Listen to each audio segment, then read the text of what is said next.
Andy Eigenman na mataan ng mga netizens na nakagayak at may dalang maleta kasama ang dalawang anak na si Lilo at Koa.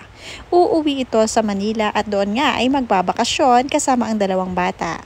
Hindi nga nila kasama si Filmar ngayon. Panoorin at kung hindi pa nakasubscribe, don't forget to click subscribe and hit the notification bell to keep you updated.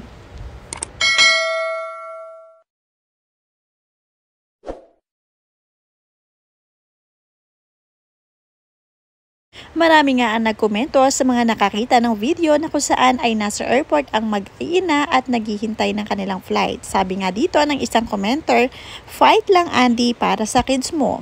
Bata ka pa, makakahanap ng matinong boy. Someday, bigyan ka ni Lord ng tamang lalaki. Importante na sa lahat kids mo ang lalaki, mapalitan ang anak hindi. Mapalitan ganoon talaga ang buhay ng tao. May saya, mayroon lungkot. Nobody's perfect. Makamove on ka rin pag matagal panahon. Idol kita Andy. Nagmamahal ka lang sa maling tao. Importante kids mo. God bless your family." Yan ay komento ni Karen Blanco Rodriguez na isang tagahanga ni Andy Eigenman. Ito nga ang picture ni Andy na napakaganda at napakasimple lamang niya kahit na wala siyang make-up. Kaya lamang ang mga ngiting ito ay napalitan ng lungkot dahil nga nitong nagdaraang mga issue nila ng kanyang asawa. Samantala kung sakali man nga na sila ay lalayo na sa isla ng Siargao, mahirap-hirap din ang buhay sa Manila dahil nga nakasanayan na ng mga bata ang manirahan sa simpleng buhay sa isla ng Siargao. Sanay na ang mga bata sa probinsya kaya naman mag-a-adjust muli ang mga ito. Kitang-kita naman sa mga video kung gaano sila kasaya kapag kasama rin nila ang kanilang Papa Filmar. Wala naman pinipili ang mga bata dahil parehong mga magulang nila ay mahal nila.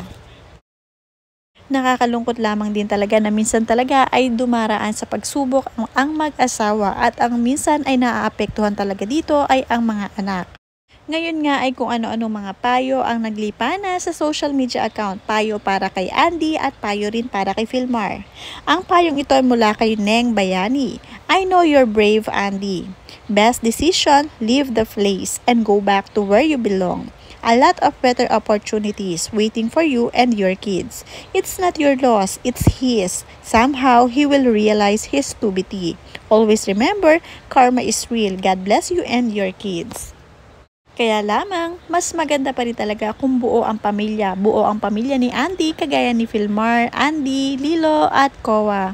Mas maganda na magkakasama sila sa isla, tahimik at walang problema. Iiwasan na lang ni Filmar ang masyadong mabarkad at focus na lang sa dalawang anak. Total naman ay nag-homeschooling ang kanyang dalawang anak, kaya naman mas maganda kung tutulungan na lamang niya si Andy sa pag-homeschooling kay Lilo at Koa. Ito pa nga ang isang komento mula sa mga tagahanga ni Andy. "Sakit sa dibdib, lalo na subaybayan mo mula umpisa ang buhay ng isang Mrs. Andy, Miss Andy. Yung iniwan niya lahat-lahat, pati ang nanay na mag-isang namuhay, karangyaan, fame sa isang simpleng lalaki na akala niya hanggang dulo. Pang maaalaala mo kaya at sana pagkatapos na uno sa buhay mo, Miss Andy, may naghihintay ng magandang ending. Be strong Andy, we love you with your kids." Samantala, kahit naman nagkakaroon ng problema si Andy sa kanyang personal na buhay, ay hindi naman siya nawawala ng mga endorsement. Katunayan, may mga dumarating pa talaga ng mga bagong endorsement para sa kanya at para sa kanilang pamilya. Marami-rami talagang business ito si Andy plus sa kanyang trabaho bilang isang showbiz personality. Sobrang blessed niya sa buhay, walang problema sa pera dahil marami siyang business, kaya lamang laging nasasaktan ang kanyang puso. Ang mga hinanakit nga niya patungkol sa mga nagdaang nangyari ay idinaan na nga lang niya sa pagpo-post niya sa kanyang social media account, kaya naman pinagfiestahan ito ng mga tao. Mula kay Choco Mart Liag, congratulations, one step ahead, be strong and pray always. I salute you, take care and be brave. Best of luck to your family and children. God bless you, Andy. Kapag may pinagdaraanan na mag-asawa, naaapektuhan ang kanilang mga anak. Syempre, hindi malaman ng mga bata kung kanino nga sila sasama. Kung sa nanay ba o sa tatay dahil pareho namang mapagmahal ang mag-asawa sa kanilang mga anak. Sadya lang talaga na nagkakagali talaga sila at hindi ito maiiwasan, lalo-lalo na kung may mga ahas na pumapasok sa kanilang relasyon. Hindi naman kasi pwedeng tatahimik na lamang si Andy at magwawalang bahala na kung may ginagawa na ang kanyang partner ay wala pa rin siyang gagawin. Sumabog na nga lang ang puso ni Andy kaya naman siya ay nakapag-post na agad-agad at nalaman ng mga netizens na magkaaway pala sila ni Filmar Alipayo. Hindi pa matapos-tapos ang pagbibigay ng mga mensahe at komento ng mga tagahanga ni Andy. Halos lahat ay kampi kay Andy. Safe travel back to your life. Happiness together your children. Balikan na rin pag-artista mo Andy. So many choices. Good life in your future children. Still beautiful. Mula kay Maria, Regina SC. Kaya mo iyan. Ikaw pa palaban sa buhay. Sa ngayon, priority mo ang mga anak, especially sila sa buhay.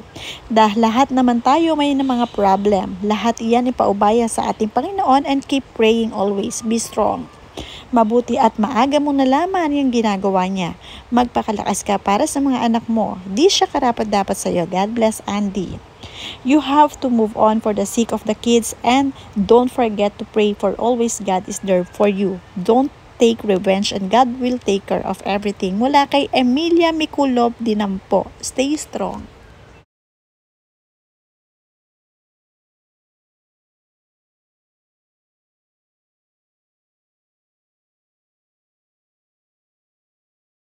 Mula naman kay Azon Mercado, be strong Andy, kakayanin mo yan. Di mo deserve harap-harapan kang sinasaktan. Maraming nagmamahal sa iyo. Di siya nababagay sa pagmamahal mo.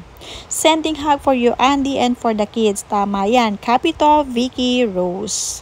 Mula naman kay Jezebel Villamero, sa ngayon di pa mararamdaman ni Filmar ang lungkot at pagsisisi dahil masaya pa siya pero darating at darating din sa kanya yun. Maiisip niya din yung pamilyang sinayang, wala siyang ibang mararamdaman kundi lungkot at panghihinayang dahil siya mismo na haligi ng tahanan ang sumira sa pamilya niya. Siya ang dahilan ng pagkasira ng pamilyang dapat masaya sa ngayon. Sana malampasan mo lahat ng nangyari at mangyayari pa, Ma'am Andy. Diyos na po ang bahalang sumagip sa inyo sa kalungkutang pinagdaraanan ninyong mag-iina ngayon. Mula yan kay Jezebel Villamero. God with you, Andy, your mama, mahal ka ng family mo. Mula naman yan kay Conchita Lasyapag.